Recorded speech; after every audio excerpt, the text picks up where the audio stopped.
Hello and good evening. मैं विनय अपने ही YouTube channel FW विनय sir पर आपका स्वागत करता हूं। जैसा कि प्रीवियस लेक्चर में हमने पढ़ा था कि ये हमारे पास पृथ्वी है और इसी पृथ्वी पर 5 मेजर लाइन हमने पढ़ी थी। कौन कौन सी मेजर लाइन? जो रेखा हमने सबसे पहले खींची थी उसका नाम हमने 0 डिग्री रखा था। उसके बाद 23.5 डिग्री नॉर्थ की साइड जो रेखा खींची गई थी वो 23.5 डिग्री नॉर्थ लेटीट्यूड है, इसको हमने कर्क रेखा नाम दिया था। इसके बाद हमने इससे ऊपर की साइड ही 66.5 डिग्री एक नॉर्थ की साइड ही लेटीट्यूड लाइन मेंशन की थी, जिसे हमने आर्कटिक सर्कल नाम दिया था या आर्कटिक वृत्त कहा था। इसके बाद हमने 2 रेखाएं और मेंशन की थी। 23.5 डिग्री साउथ की साइड, यूनिट में लिख दूं 23.5 डिग्री साउथ लेटीट्यूड, नाम रखा था मकर लाइन। और ध्यान रखेंगे 66.5 degree south latitude, then Antarctic circle या अंटार्कटिक वृत्त। प्रीवियस लेक्चर में हमने ये सारी चीजें पढ़ी थी। कौन कौन सी 5 रेखाएं पढ़ी थी? देन फर्स्ट 0 डिग्री, इसी को हम भूमध्य रेखा कह देते हैं या विषुवत रेखा बोलते हैं। 23.5 डिग्री नॉर्थ लेटीट्यूड और उसे हम कर्क रेखा बोल देते हैं। ऐसे ही 66.5 डिग्री आर्कटिक सर्कल नॉर्थ वाला है और अंटार्कटिक सर्कल साउथ 66.5 है। ये जो 5 मेजर लाइन है इनमें एक छोटी सी खास बात है। क्या यहां पर पीछे मैं यूनिट जो लिख रहा हूं, जैसे कि 66.5 नॉर्थ लिखा है, 23.5 लिखा है, ये आपको ध्यान रखना है। प्रीवियस लेक्चर में क्वेश्चन पेंडिंग था कि मैंने आपसे कहा था कि 23.5 को अगर पॉइंट में लिखा जाए तो कैसे लिखा जाएगा। आप 2 जगह कंफ्यूज हो सकते हो, 23.50 या 23.30। मैं पहले इनको क्लियर करा देता हूं, उसके बाद आगे हम टेम्परेट जोन पढ़ेंगे। देखिए ये 2 पॉइंट आपके पहले क्लियर हो जानी चाहिए, क्योंकि ध्यान रखेंगे पृथ्वी पर जो भी चीजें मेंशन की जाती हैं, चाहे वो लेटीट्यूड लाइन हो या लॉन्गिट्यूड, उनके अकॉर्डिंग हम गणना टाइम में करते हैं। और अगर गणना टाइम में होगी ना तो ध्यान रखना, टाइम चाहे घंटे में हो, मिनट में हो या सेकंड में हो, उन सभी का हाफ 30 होता है। याद रखना, इसलिए यहां पर 23.50 गलत होगा, जबकि आंसर राइट क्या रहेगा 23.30 यूनिट। आप इसके अकॉर्डिंग लगा सकते हो। अगर कर्क रेखा है तो 23.5 डिग्री नॉर्थ यानी कि 23.30 नॉर्थ लेटीट्यूड, और मकर तो 23.30 साउथ लेटीट्यूड। एक चीज और साथ में आपको ध्यान रखना है, क्या याद रखेंगे, ये तो था 23.5 के साथ यानी कि 23.30 या 50, लेकिन यही सेम 66.5 के साथ भी होगा, मतलब 66.30 यूनिट। आप दोनों साइड के अलग अलग लगाएंगे। ऊपर वाला पढ़ रहे हैं तो आप नॉर्थ लेटीट्यूड और नीचे वाला पढ़ रहे हैं तो साउथ लेटीट्यूड। तो ये क्वेश्चन आपको थोड़ा सा याद रखना है। एग्जामिनर बहुत स्मार्ट है, वो ऐसे ऑप्शन लिखेगा ही नहीं, वो आपको कंफ्यूज करेगा इन दोनों पॉइंट में। अब मैं आपको टेम्परेट जोन के बारे में और बता देता हूं इन्हीं लाइनों से संबंधित। जो 5 मेजर लाइन पढ़ी ना, उन्हीं में हम टेम्परेट जोन को भी बांट देते हैं। कैसे? तो आपको एक छोटा सा पॉइंट ध्यान रखना है। देखिए यहां पे हमने जो एक सबसे पहले रेखा मेंशन की थी उसे हम क्या कह रहे हैं, विषुवत यानी भूमध्य रेखा कह रहे थे।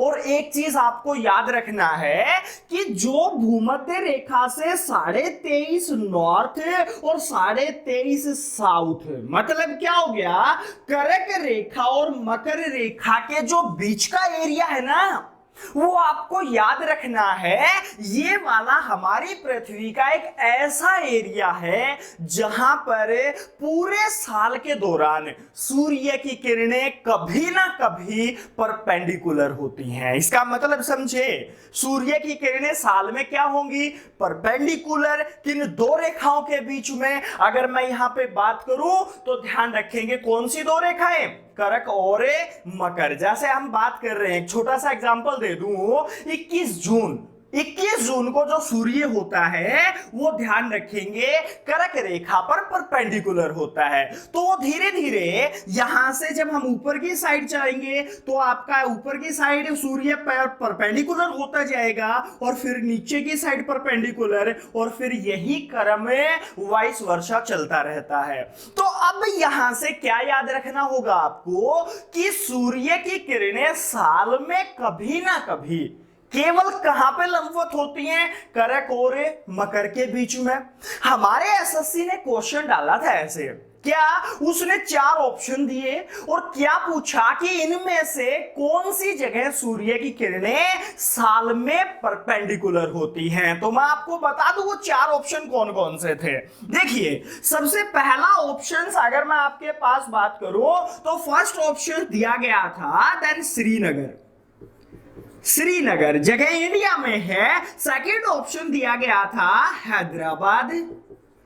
थर्ड ऑप्शन आपका दिया गया था चेन्नई, और फोर्थ ऑप्शन आपके पास दिया गया था मुंबई। और एग्जामिनर ने क्या पूछा था कि जो 4 ऑप्शन आपके सामने हैं, इन चारों में से ऐसा कौन सा स्थान है जहां पर सूर्य की किरणें कभी भी साल में परपेंडिकुलर नहीं होती। ध्यान रखना, यह क्वेश्चन एसएससी सीएचएसएल में 2-3 बार आ चुका है और एक बार एचएसएससी हरियाणा क्लर्क में आया था। याद रखना कौन सी जगह पे नहीं होंगी। तो आपको याद रखना है, प्रीवियस लेक्चर में हमने पढ़ा था कि करक रेखा भारत के मध्य से गुजरती है। मैंने आपको वहां पे एक फिगर भी बताया था कि भारत का मैप जो है वो गलती से देखने पर कुछ ऐसा लगता है और इस मैप में बीचों बीच करक रेखा जाती है। इसका मतलब क्या हो गया, मेरे भारत का ये वाला जो हिस्सा है ना, ये इस करक रेखा से नीचे का हिस्सा है।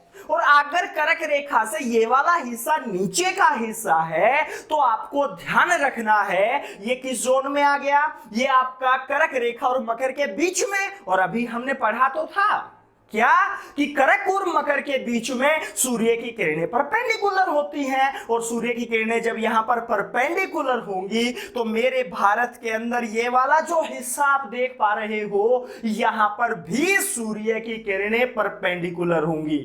और अब ऑप्शन के अकॉर्डिंग हम पढ़ें श्रीनगर, हैदराबाद। देखिए हैदराबाद ये रहा, चेन्नई बात करूं तो चेन्नई यहां पे है, मुंबई मेरे भारत में यहां से है। तो अभी हम क्या कह रहे थे कि इनमें से एक ऐसा ऑप्शन हमें चूज करना था जहां पर सूर्य की किरणें परपेंडिकुलर नहीं होती हैं, लंबवत साल में कभी भी नहीं होती।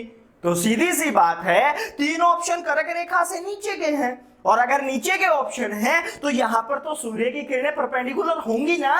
एक ऑप्शन बचेगा कौन सा, श्रीनगर।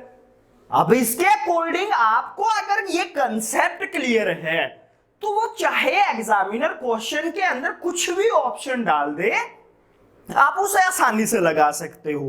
अब मैं इसी के आधार पर आपको एक चीज और बताता चल रहा हूं, थोड़ा सा ध्यान दीजिए। अगर मैं यहां पे आपकी बात करूं तो अभी हमने क्या पढ़ा, सीधा सा पढ़ा है भाई, कौन सी चीज है कि सूर्य की किरणें साल में लंबवत कहां पे होती हैं। तो सूर्य की किरणें साल में परपेंडिकुलर कहां पे हुई, करक और मकर के बीच में। तो अब एक चीज सोचिए, वहां पर मान लो यहां पे आग जल रही है और ऐसा पॉसिबल है कि मेरे को पता ही ना हो, नहीं पता होगा ना भाई। जब सूर्य सिर पर परपेंडिकुलर होगा तो सीधी सोचने की बात है, गर्मी कम होगी ज्यादा, गर्मी ज्यादा होगी ना।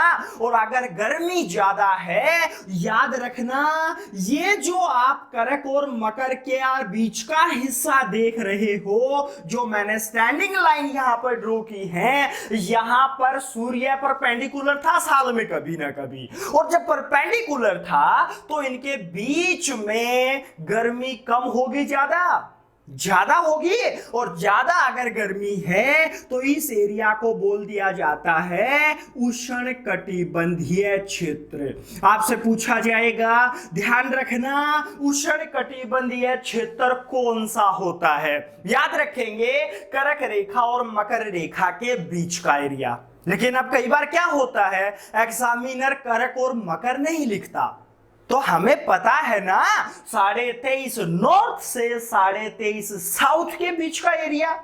अब एग्जामिनर और भी स्मार्ट है, वो कई बार 23.5 की बजाय इसको राउंड फिगर में या एक दो अक्षांश ऊपर नीचे कर देता है। तो आपको घबराना नहीं है, आपको बस ये ध्यान रखना है जो आपने याद किया अभी उसके अकॉर्डिंग एग्जामिनर कौन सा ऑप्शन उसके नजदीक डाल रहा है। तो अगर नजदीक ऑप्शन मिलेगा आपको तो आप उसको आसानी से सही कर सकते हो, चाहे वो 30 डिग्री नॉर्थ से 30 डिग्री साउथ दे या 25 डिग्री नॉर्थ से 25 साउथ दे। बस क्वेश्चन कंसेप्ट क्लियर अगर होगा तो आसानी से बनेगा।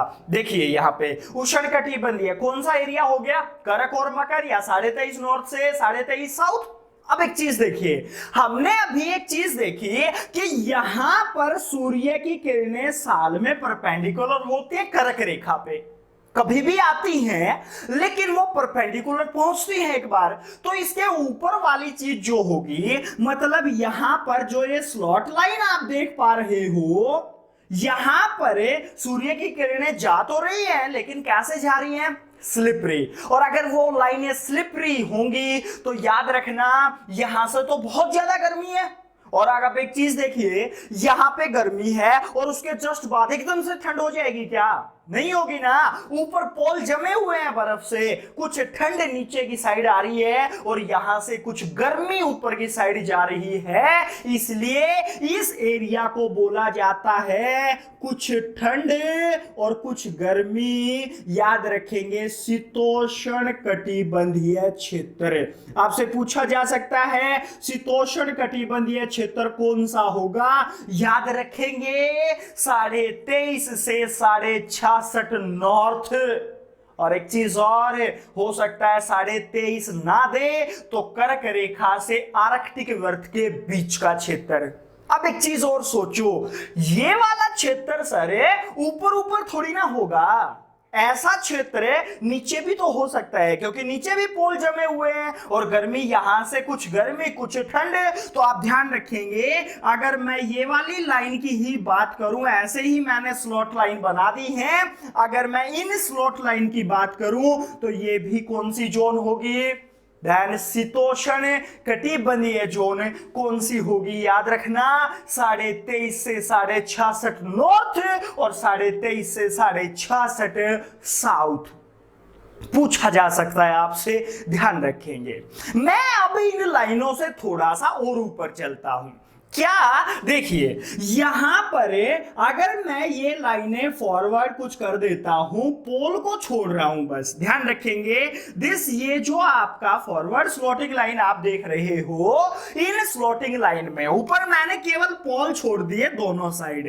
दिस ये नॉर्थ पोल है आपका, देश ये नॉर्थ पोल है और ये कौन सा है, देश साउथ पोल। और एक चीज सीधी सी है, दोनों ध्रुव हमारे पास क्या है, जमे हुए हैं ना, तो ये ध्यान रखना देन फ्रीजी जोन। याद रखेंगे फ्रीजी जोन होते हैं दोनों ध्रुव जमे होने के कारण दोनों पोल फ्रीजी जोन में आते हैं। लेकिन ऊपर ठंड थी, यहां पर शीतोष्ण। देखिए दोबारा समझा रहा हूं, ध्यान से समझना, बीच में गर्मी ज्यादा थी तो उष्ण, कुछ गर्मी कुछ ठंड, शीतोष्ण। अब ठंड आएगी ना तो ध्यान रखना जो ये फॉरवर्ड स्लॉटिंग लाइन दोनों साइड हैं, इनको हम बोल देंगे शीत कटिबंधीय कोल्ड जोन, यानी कि शीत कटिबंधीय क्षेत्र। पूछा जा सकता है शीत कटिबंधीय क्षेत्र कौन सा होता है, याद रखेंगे 66.5 से नीचे का एरिया साउथ पोल में और 66.5 से ऊपर का एरिया नॉर्थ पोल में। ध्यान रखेंगे इसे बोला जाता है शीतकटिबंधीय क्षेत्र। तो इनमें कंफ्यूज नहीं होना है। हमारी पृथ्वी को कैसे जोनों में बांटा जाता है? दिस फर्स्ट, उष्णकटिबंधीय कौन सा होता है एरिया, शीतोष्ण कटिबंधीय कौन सा होता है, शीत कटिबंधीय कौन सा होता है, और हमारे जो पोल हैं उन्हें हम फ्रीजी जोन में रख देते हैं। अब एक चीज देखिए, अब आपके माइंड में आ रहा होगा सर ये हमने सीख तो लिया लेकिन हमारे एग्जाम में कहां लेना देना है इनसे। अरे याद रखना, एग्जामिनर सीधे क्वेश्चन नहीं पूछेगा। एग्जामिनर क्वेश्चन को कंसेप्चुअल बनाएगा, और कंसेप्चुअल क्वेश्चन तभी सोल्व होता है जब आपको कंसेप्ट क्लियर है। अरे वो नहीं पूछेगा कि भारत का पहला प्रधानमंत्री कौन था, क्योंकि आप सबने रट्टे मार रखे होंगे जवाहरलाल नेहरू, जवाहरलाल नेहरू। लेकिन याद रखना, एग्जामिनर क्वेश्चन सेम रखेगा लेकिन वो अपने अकॉर्डिंग पूछेगा। वो 4 ऑप्शन देगा और ये कहेगा इन 4 में से बता दो भारत का पहला प्रधानमंत्री कौन है, और याद रखना उसमें जवाहरलाल नेहरू ऑप्शन में ही नहीं होगा। इसका मतलब क्या हुआ, जो उसने 4 ऑप्शन दिए उनमें से चूज करना है ना कि पहला कौन है उन 4 में से। देन ये क्वेश्चन पूछने का कंसेप्चुअल तरीका है। अब इसे आधार पर मैं आपसे एक सिंपल सा क्वेश्चन पूछ रहा हूं, उसका आंसर आप मुझे कमेंट में देंगे। कैसे सोचना है, आपको जोन क्लियर है और भारत का नीचे वाला मैप आपको क्लियर है जो मैं ये वाला बना रहा हूं। इस मैप के अंदर आपने ये सारी चीजें देखी, देश कर्क रेखा गुजरती है। इसका मतलब ये वाला जो एरिया है वो हमारा उष्णकटिबंधीय एरिया आता है, ट्रॉपिकल जोन है वो। लेकिन इस ट्रॉपिकल जोन में आप सभी को पता होगा भारत में मसाला सबसे ज्यादा कहां पे पैदा होता है। एक स्टेट बहुत अच्छे से आप जानते होंगे, बहुत ही फेमस स्टेट है, कौन सी है? याद रखना, दिस केरल। और केरल स्टेट में सबसे ज्यादा मसाले का उत्पादन होता है। जब मसाला सबसे ज्यादा केरल में उत्पादन किया जाता है मसाले का, तो मसालों का स्टेट तो हमें पता चल गया, मसालों का बगीचा पता चल गया केरल है। और मैं आपको एक मसाले का नाम बता देता हूं, कार्डमम यानी कि इलायची।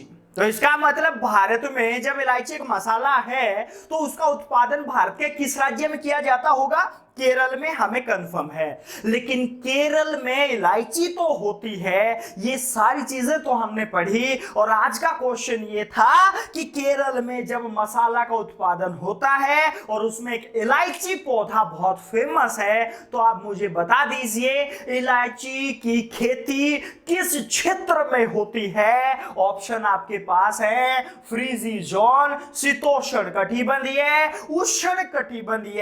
याद रखेंगे मैं अभी आपको 3 ऑप्शन ही प्रदान कर रहा हूं। याद रखेंगे क्वेश्चन था कार्डमम यानी इलायची का पौधा किस क्षेत्र में उगाया जाता है? देन फ्रीजी जोन में, शीत कटिबंधीय में, उष्ण कटिबंधीय में, याद रखेंगे, या शीतोष्ण कटिबंधीय में। चलो 4 ऑप्शन हो गए हमारे पास। शीत कटिबंधीय हो गया, उष्ण कटिबंधीय, शीतोष्ण कटिबंधीय, और आपके पास कौन सा? Then frigid zone. इस क्वेश्चन का आंसर आप मुझे फटाफट कमेंट में बताएं। आज के लेक्चर में हम इतना ही पढ़ेंगे। मिलते हैं नेक्स्ट लेक्चर में किसी एक नए टॉपिक के साथ। Thank you.